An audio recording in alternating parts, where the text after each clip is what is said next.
Hiya, I hope you're all doing well. I'm back today with chapter 19 of Varjak Paw. Varjak and Holly talked through the night by the giant bronze lions.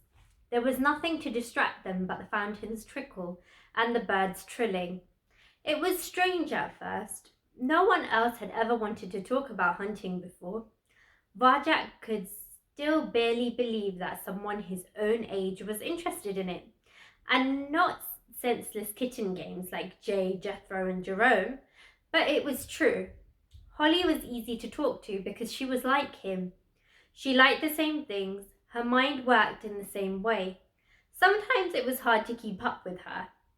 Whenever he thought he had the answer to something, she asked another difficult question.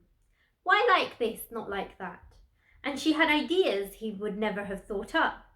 But he had a few of his own, too. And together they worked out their plan.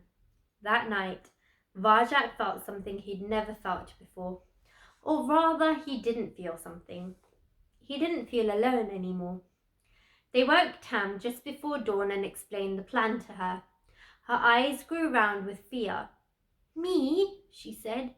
"You want me to do that? Why me?"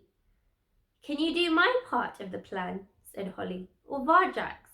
"Well, no, but—" "You've got to do it, Tam," said Varjak. "It's impossible without you." "It is?" she said. "Of course it is," said Holly. "And if you do it, I promise I won't say her name anymore." "Well then," said Tam cheerfully, "what are we waiting for?" They took up their positions as the first rays of sunshine splashed onto the white buildings, filling the square with light. Everything began to glow. The ground, the sky, even the water in the fountain. Varjak crept up on the pigeons from one corner of the square. Holly crept up from another. Tam stood in front of them. On the far side of the flock, at Holly's signal, Tam sprang at the pigeons. 100 birds beat their wings, fierce and dangerous in their flock. Tam kept going, never slowing, just aiming for the other side in a blur of speed they couldn't stop. And Varjak and Holly flew out of the morning sun behind them. It should have been easy. The birds were distracted by Tam and didn't see them coming in the haze of bright, brilliant light. That was the plan.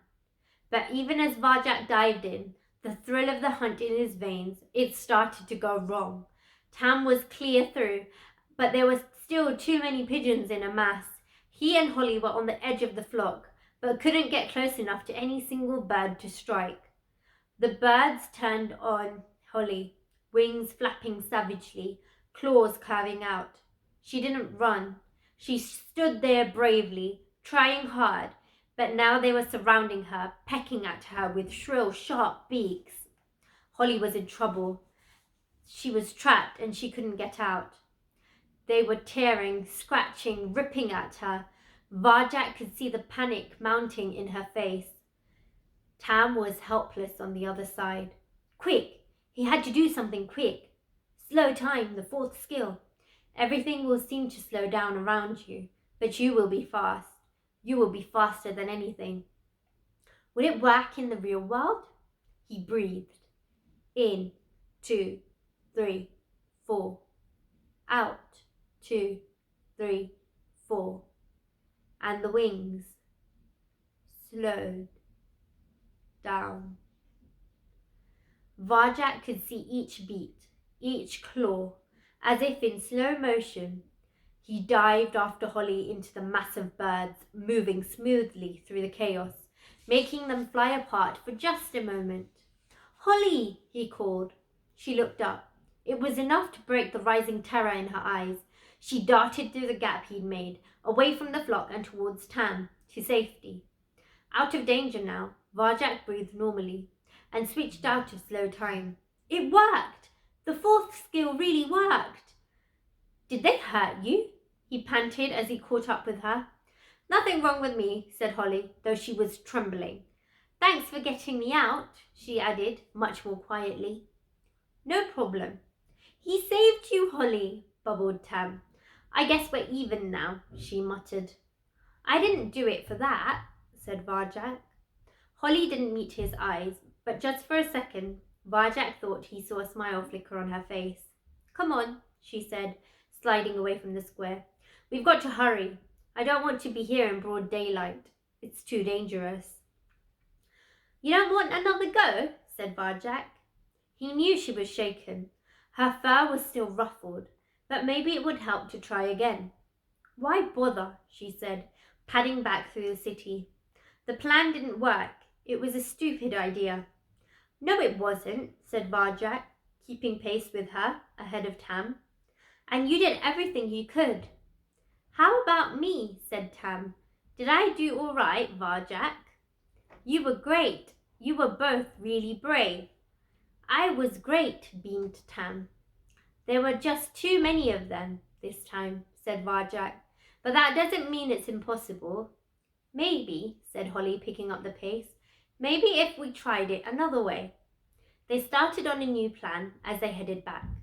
The city was beginning to rumble with life once more. Familiar streets flashed past as they went by. "I'm still hungry," said Tam. Her nostrils twitched. "Wait, you two.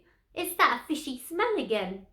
She stopped by a turning off a side street, the same turning where Varjak had caught the mouse. Even in daylight, it curved away into darkness, into shadow. "Come on, Tam," said Holly over her shoulder. "But it's that lovely smell again," said Tam.